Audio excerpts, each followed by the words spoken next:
하나님의 말씀 보도록 하겠습니다. 하나님의 말씀은 누가복음 3장 10절에서부터 14절까지 보도록 하겠습니다. 누가복음 3장 10절에서부터 14절까지. 설교문이 영어로 뭐죠? 몰라요? 앤서니? 네, 설교문? 네.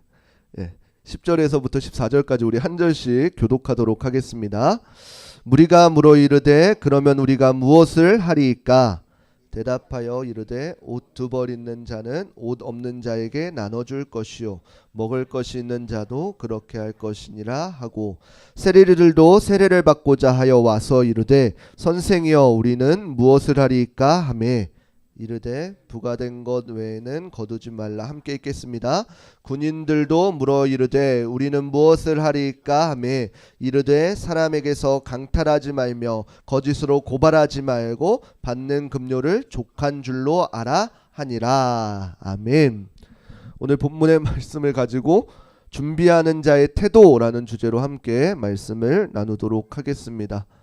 우리 옆사람과 인사하도록 하겠습니다. 사랑하고 축복합니다. 너무나도 잘 오셨습니다. 우리 한 주간 잘 지내셨나요? 이제 정말로 2025년도가 오늘을 포함해서 이제 2주밖에 남지 않았습니다. 세월이 정말 빠르게 흘러가는 것을 조금 경험하고 있는 것 같습니다. 특별히 이번 한 해를 은혜로 잘 마무리하시고 내년을 준비할 때에 힘차게 준비했으면 좋겠습니다. 제일 이 시기가 되면 제일 마음 아픈 게 뭐냐면은 또 내일이 시작되겠지, 이 마음이 제일 힘들더라고요. 이제 내년을 준비하면서 새롭게 도약할 우리 한 사람 한 사람의 믿음과 그리고 삶을 위하여서 많은 기도 부탁드리겠습니다. 그리고 더불어서 교회도 내년을 준비하면서 기도를 하고 있으니 함께 기도해 주시면 감사하겠습니다. 특별히 2026년도에는 더욱이 하나님의 은혜를 누릴 수 있는 교회가 되게 해달라고, 그리고 성도님들이 되게 해달라고 많은 기도 부탁드리겠습니다. 한 가지 더 기도 부탁할 것은 이제 이웃과 함께하는 성탄절 예배를 준비하고 있습니다. 이 예배의 취지가 하나님의 은혜를 누리지 못하는 자들에게 그 은혜를 함께 나누고 누리고 싶어서 그러한 시간이 되기를 기도하면서 준비하고 있습니다. 함께 많은 분들을 초청하셔서 예배하고 맛있는 것 먹고 그리고 푸짐한 선물을 함께 나누는 시간을 갖도록 하겠습니다. 이제 좀 있으면은 성탄절이 다가옵니다. 해마다 이제 성탄절 이 시기쯤 되면은 거리나 그리고 어떤 모든 곳에서 아마 사람들이 약간은 상기되어 있는 듯한 이 분위기가 됩니다. 그리고 북적북적하는 분위기도 있고 거리에 이제 캐롤도 많이 들리고 이제 트리 장식도 많이 보이고 나름대로 그러한 분위기가 조금 형성되어지는 것 같습니다. 그런데 그것들이 왜 그 사람들이 기대하면서 기다리냐라고 생각해 봤을 때 아마도 모든 사람들이 같은 마음일 것입니다. 무언가를 기대하고 기다리는 마음, 이 마음은 모두를 들뜨게 하고 있는 것 같습니다. 이게 교회를 다니는 사람뿐만 아니라 교회를 다니지 않는 사람들도 마찬가지로 각자의 나름의 무언가를 기다리면서 성탄절을 기다리고 있습니다. 그렇다면 그리스도인들, 우리가 성탄절을 기다리는 이유는 무엇인가요? 예수님께서 이 땅 가운데 오심을 기뻐하며 육신의 몸을 특별히 입고 이 땅 가운데 오신 예수님을 기념하고 그리고 그것을 기억하고 그 은혜를 되새기는 데에 아마도 그 이유가 분명히 있을 것입니다. 예수님께서 이 땅 가운데 육신의 몸을 입고 오셨다는 것은 아마 구약의 말씀들을 통해서 여러 번 예표해서 알려주셨습니다. 그리고 그 예표의 말씀들은 이 당시 성경시대 당시에 있는 유대인들도 마찬가지로 그 예언을 오실 메시아라고 하면서 기다리는 신앙을 지켜가고 있었습니다. 그리고 특별히 유대인들은 메시아를 기다리면서 자신의 나름대로 오실 메시아를 기다리고 그들의 신앙을 지켜가는 모습들을 보였습니다. 그런데 이것이 어떤 모양으로 보게 되어지면은 참으로 좋은 행동이었을 것입니다. 왜냐하면은 하나님의 말씀을 따라 분명히 어떠한 사람이 오신다, 메시아가 오신다, 그리고 그것을 아멘으로 받고 내가 그 믿음을 가지고 지켜나가는 것이 얼마나 좋은 행동인지 모르겠습니다. 그러나 중요한 것은 무엇인가요? 시간이 지나면 지날수록 어떠한 전통이 생겨져 버리게 되어져 있다라는 것입니다. 그 전통도 오늘날로 말하면 약간 루틴 같은 거라고 할까요? 이 루틴들이 좋은 것일 수도 있습니다. 왜요?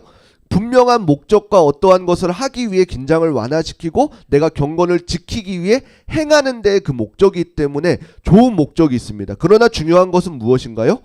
원래의 처음 목적과는 다르게 되어지면은 어떠한 여러 가지 편의들로 인해서 그 전통들이 생기게 되어지고 결국에는 그것들로 인해서 그들을 망치고 있는 모습들을 보게 되어져 있다라고 하는 것입니다.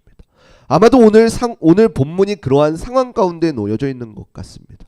그래서 우리는 오늘 본문 말씀을 통해서 특별히 성탄절을 기대하면서 육신의 몸을 입고 오신, 그리고 그분이 다시금 이 땅 가운데 다시 올 것이다 라고 하는 이 믿음을 지켜가는 우리들이 그날을 기다리면서 우리의 준비하는 태도가 어때야 되는지 말씀을 통해서 깨닫는 시간이 되시기를 주님의 이름으로 축복합니다.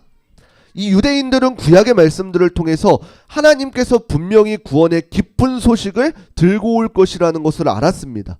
이사야서 61장 1절 말씀 우리 함께 읽어보도록 하겠습니다. 함께 읽겠습니다. 주 여호와의 영이 내게 내리셨으니 이는 여호와께서 내게 기름을 부으사 가난한 자에게 아름다운 소식을 전하게 하려 하심이라. 나를 보내사 마음이 상한 자를 고치며 포로된 자에게 자유를, 갇힌 자에게 노임을 선포하며. 아멘. 하나님께서 이사야 선지자를 통해서 무엇을 말씀하셨냐면은 구원의 완성을 해주실 한 사람이 오실 것이다 라고 이렇게 이야기했습니다. 그리고 그분이 오시게 되면 일어날 일들을 바로 이렇게 설명한 것입니다. 여호와의 은혜해를 너희가 기다려라 라고 하고 있습니다. 그리고 그때는 어떻게 되나요? 여호와의 은혜해만 되어지는 것이 아니라 심판의 해도 같이 되어진다라고 합니다. 그래서 그동안 억눌렸었던 유대인들이 피해받던 삶에서 어떻게 돼요? 역전되어서 이제 그들이 승리자의 삶을 살 것이라고 생각하게 되어졌습니다. 그런데 한 가지 오해가 여기서 일어나게 되어졌습니다. 유대인들이 그동안 듣고 기억하던 하나님은 무엇인가요? 작은 자를 들어 사용하시는 하나님이었습니다. 그것이 그럴 것이 그들의 부모로부터 들어온 그 하나님의 말씀은 무엇이었나요? 이스라엘 백성들, 아무것도 없는 것 같던 그 목축업을 하던 이스라엘 백성들을 사용하셔서 강대국인 나라들을 골탕 먹이시고 그 강대국인 나라들을 침으로써 하나님께 영광되어지는 그 놀라운 일들을 부모로부터 계속해서 듣게 되어졌습니다. 그리고 유대인들은 그런 메시아를 기다리면서 이제 메시아가 오기만 한다면 어떻게 되어진다 그러나요? 우리도 이제 그 당시의 이스라엘 백성들처럼 그동안 자신들이 겪었던 수모 아닌 수모가 모조리 역전시켜 주어서 우리가 하나님으로 인해서 하나님이 통치하시는 이 땅에 하나님의 왕국이 되어질 것이다 라는 오해를 사게 되어진 것입니다. 이런 오해들을 유대인들이 가지고 있고 하나님께서는 어떻게 하셨나요? 하나님의 방법대로 하나님의 계획을 실행하고 계셨다라고 하는 것입니다. 이사야서 40장 3절 말씀 우리 함께 읽어보겠습니다. 함께 읽겠습니다. 외치는 자의 소리여 이르되 너희는 광야에서 여호와의 길을 예비하라. 사막에서 우리 하나님의 대로를 평탄하게 하라. 아멘. 하나님께서 하나님의 방법으로 무엇을 준비하냐면은 그 당시에 유대인들이 생각했던 그 왕으로서의 오시는 모습이 아니라 하나님의 방법대로 어떻게 준비하나요? 광야에서 외치는 자의 소리를 통해서 하나님의 길을 예비하게 하는 하나님의 방법을 사용하셨다라고 하는 것입니다. 그리고 그것이 신약에 오게 되어서 어떻게 되었나요? 광야에 외치는 자의 소리가 사가랴의 아들 요한에게 임하게 되어진 것입니다. 그리고 그 요한이 하나님의 말씀을 듣고 행한 것이 무엇인가요? 누가복음 3장 3절 말씀 우리 함께 읽겠습니다. 함께 읽겠습니다. 요한이 요단강 부근 각처에 와서 죄사함을 받게 하는 회개의 세례를 전파하니. 아멘. 요한이 하나님의 말씀을 듣고 행한 행동이 무엇이냐면은 회개의 세례를 베풀었다라고 이렇게 이야기하는 것입니다. 그 당시에 많은 사람들에게 요단강에서 이제 죄사함의 물세례를 베풀게 되었다라고 하는 것입니다.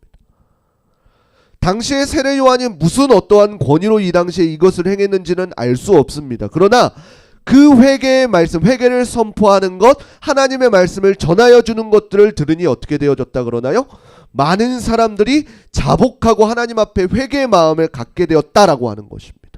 그런데 그도 그럴 것이 어떠한 상황이었나요? 이 당시에가 이제 말라기서 이후에 하나님의 백성, 하나님께서 하나님의 뜻을 전하는 선지자들을 끊으셨습니다. 그래서 이 당시에 많은 사람들은 더 이상 하나님의 말씀이 우리 가운데 오지 않아 라고 하는 묵시의 시대였습니다.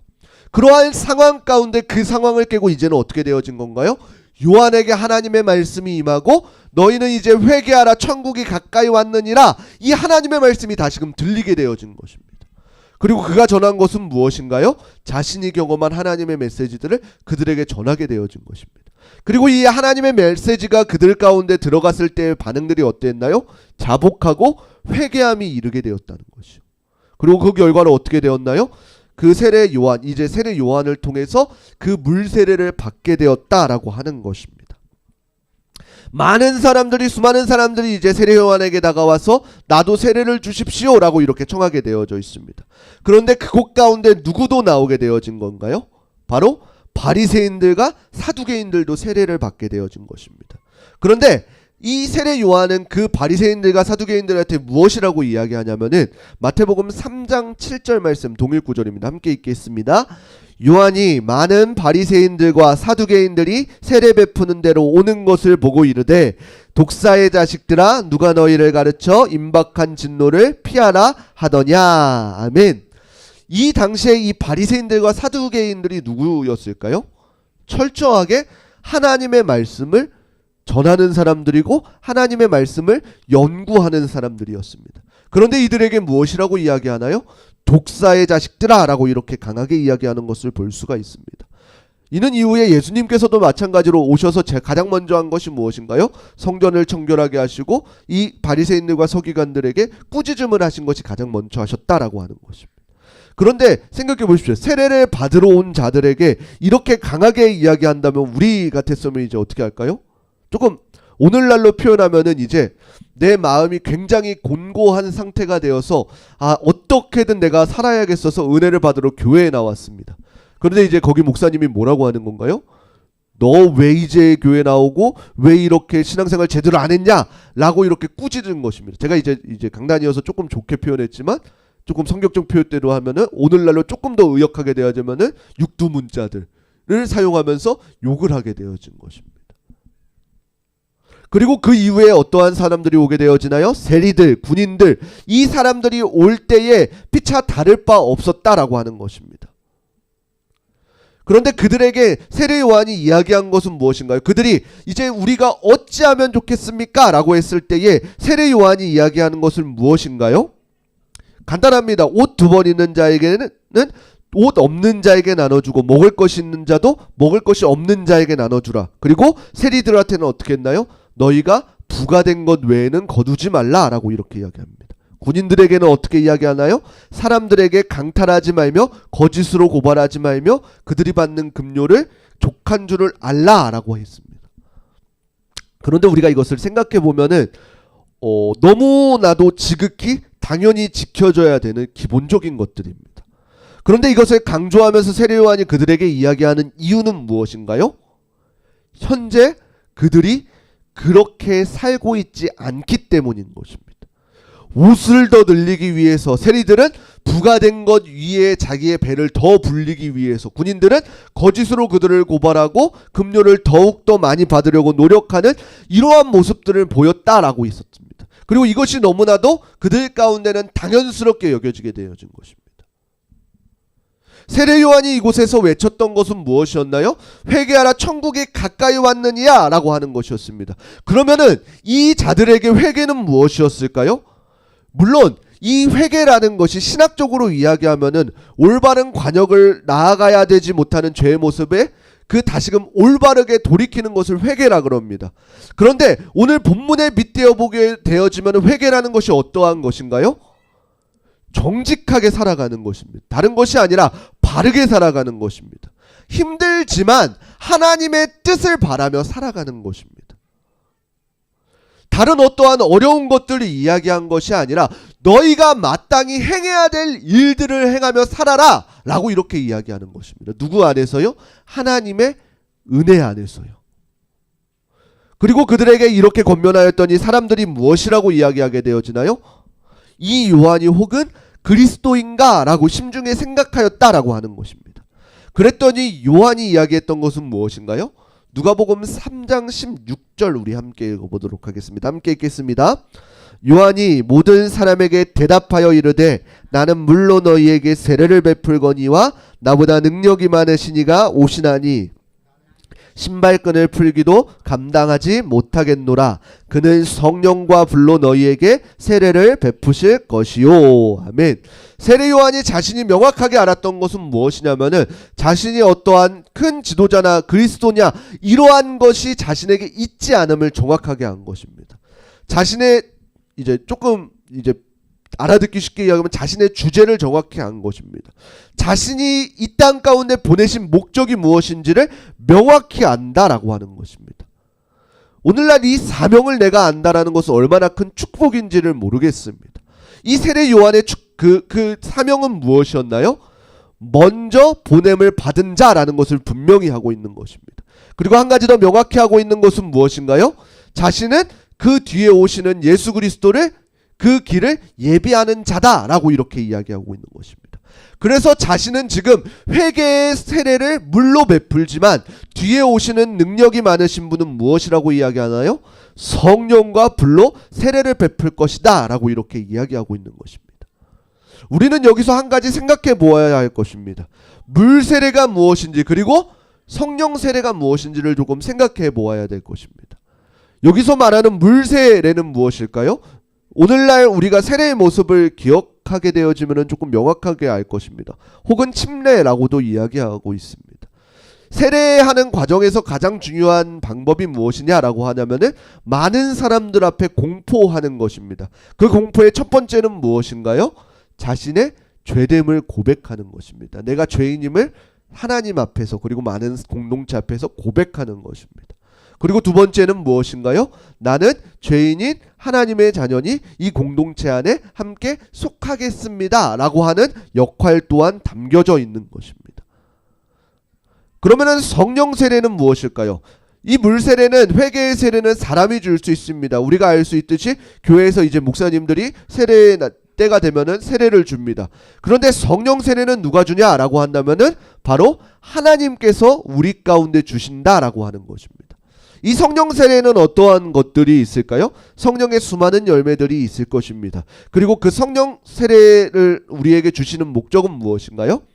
이 성령 세례를 통해서 하나님의 은혜를 개인적으로 강력하게 체험되어지고 그 다음에 어떻게 되어지냐면은 그 체험한 것을 토대로 하나님을 증거할 수 있는 증인들로 세워가신다라고 하는 것입니다. 그래서 이 물 세례와 성령 세례는 우리는 조금 구별을 할 줄 알아야 되는 것입니다. 왜 하나님을 믿으면서도 속히 말하면 저 사람은 정말 저렇게 살면 안 되는데 라고 하는 사람들이 있을 수 있을까요? 물론 그럴 수 있다라고 하는 것입니다. 왜요? 우리는 너무나도 연약하기 때문에 내가 죄인임을 고백하더라도 똑같이 그 죄를 범할 수가 있게 되어지는 것입니다. 왜요? 너무나도 연약한 죄인이기 때문에 그게 죄의 속성이기 때문에 반복되어지고 더 커지게 되어지고 점진적으로 더 수렁텅이로 빠지게 되어지는. 그러나 성령 세례는 우리에게 어떻게 하나요? 그 죄인임을 깨닫게 하는 것 이상을 넘어서 우리의 삶을 변화시키는 것이 바로 성령 세례다라고 하는 것입니다. 왜 그런 것일까요? 성령 세례는 어떻게 오게 되어지냐면은 그동안 내가 믿어지지 않던 하나님의 말씀들이 믿어지게 되어져 있는 것입니다. 그래서 그 전까지는 내 생각과 내 뜻대로 살았다면은 그 다음부터 성령 세례, 내 안에 성령님을 모시고 사는 사람들은 어떻게 살아가게 되어지는 것인가요? 내 뜻과 내 원하는 방향이 아니라 하나님께서 나를 향하신 뜻이 무엇인지를 찾아 나아가는 것이 바로 성령 세례를 받은 사람들인 것입니다. 그렇기 때문에 이 성령 세례를 받은 사람들에게는 나의 것이 없게 되어지는 것입니다. 이것은 아마 교회 공동체 가운데에서도 보게 되어지면 너무나도 잘 보이게 되어질 것입니다. 많은 사람들이 오해하는 게 성향, 성격에 대해서 이것을 오해하곤 하는데 그것과는 차원이 다른 성령 세례의 은혜가 있게 되어지는 것입니다. 하나님께서 깨닫게 하시는, 하나님께서 나를 죽게 하시는, 내 성격이 원래 불같을지라도 하나님께서 그렇게 하길 원하시지 않음으로 인해서 나를 더 죽이고 나를 더 성찰하고 나를 더 낮추고 하나님을 더 높일 수 있는 우리에게 그러한 능력이 바로 이 성령 세례를 통해서 주어지게 되어진다라고 하는 것입니다. 우리 사도행전 1장 8절 우리 함께 읽어보도록 하겠습니다. 함께 읽겠습니다. 오직 성령이 너희에게 임하시면 너희가 권능을 받고 예루살렘과 온 유대와 사마리아와 땅끝까지 이르러 내 증인이 되리라 하시니라. 아멘. 여기서 증인이라는 것은 무엇인가요? 자신이 경험한 것을 이야기하는 자를 증인이라고 이야기합니다. 저와 여러분들이 오늘날 삶에서 중요한 것이 무엇인가요? 바로 이 성령 세례 안에서 성령 세례를 통한 그리스도인의 증인된 삶이 가장 중요할 것입니다.